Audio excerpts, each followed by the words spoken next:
The Opening of 1984 by George Orwell. It was a bright, cold day in April, and the clocks were striking 13.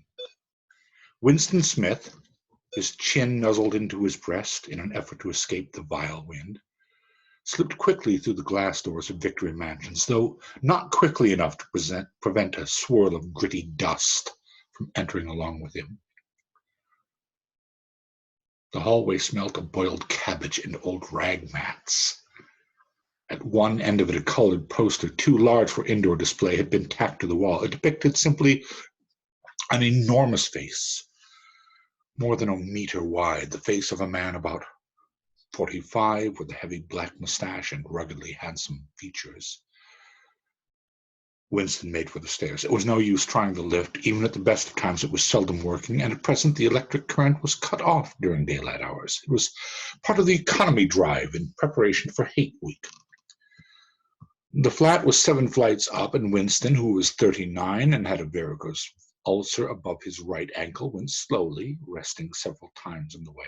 On each landing, opposite the lift shaft, the poster with the enormous face gazed from the wall. It's one of those pictures which are so contrived that the eyes follow you when you move.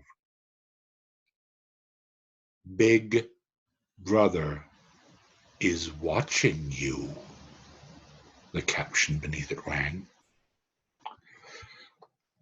Inside the flat, a fruity voice was reading out a list of figures which had something to do with the production of pig iron. The voice came from an oblong metal plaque like a dulled mirror which formed part of the surface on the right-hand wall.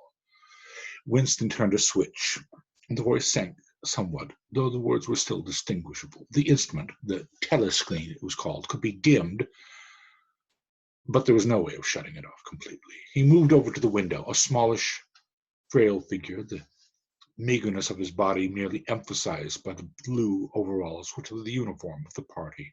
His hair was very fair, his face naturally sanguine, his skin roughened by coarse soap and blunt razor blades in the cold of the winter that had just ended. Outside, even through the shut window pane, the world looked cold.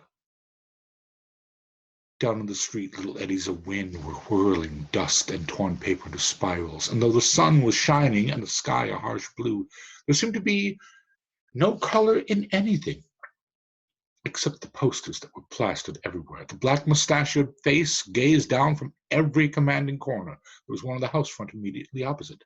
Big Brother is watching you, the caption said, while the dark eyes looked deep into Winston's own. Down at street level, another poster, torn at one corner, flapped fitfully in the wind, alternately covering and uncovering the single word Ingsoc.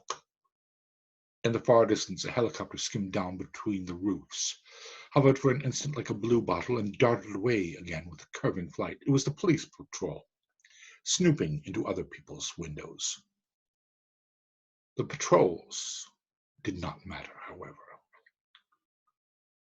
Only the thought police mattered. Behind Winston's back, the voice from the telescreen was still babbling away about pig iron and the overfulfillment of the 9th three-year plan. The telescreen received and transmitted simultaneously. Any sound that Winston made above the level of a very low whisper would be picked up by it.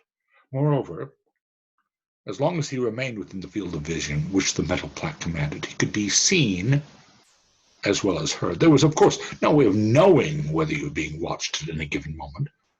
How often or in what system the thought police plugged into any individual wire was guesswork. It was even conceivable that they watched everybody all the time, but at any rate, they could plug into your wire whenever they wanted to. You had to did live, from habit that became instinct, in the assumption that every sound you made was overheard, and except in darkness, every movement scrutinized. Winston kept his back to the telescreen. It was safer, though, as he well knew. Even a back can be revealing. A kilometer away, the Ministry of Truth, his place of work, towered vast white above the grimy landscape. This, he thought with a sort of vague distaste, this was London, chief city of Airstrip 1, itself the most populous of the provinces of Oceania. He tried to squeeze out some childhood memory that should tell him whether London had always been quite like this. Were there always these vistas of rotting 19th century houses, their sides shored up with blocks of timber, their windows patched with cardboard, and their roofs with corrugated iron, their crazy garden walls sagging in all directions, and the bomb sites where the plaster dust swirled in the air, and the willow herb straggled over the heaps of rubble, and the places where the bombs had cleared a larger patch, and there had sprung up sordid colonies of wooden dwellings like chicken houses. But it was no use. He could not remember. Nothing remained of his childhood except a series of bright-lit tableaux occurring against no background and mostly unintelligible. The Ministry of Truth, Mini-True in Newspeak, was startlingly different from any other object in sight. It was an enormous pyramidal structure of glittering white concrete, soaring up terrace after terrace, 300 meters into the air. From where Winston stood, it was just possible to read, picked out on its white face in elegant lettering, the three slogans of the party. War is peace. Freedom is slavery. Ignorance is strength.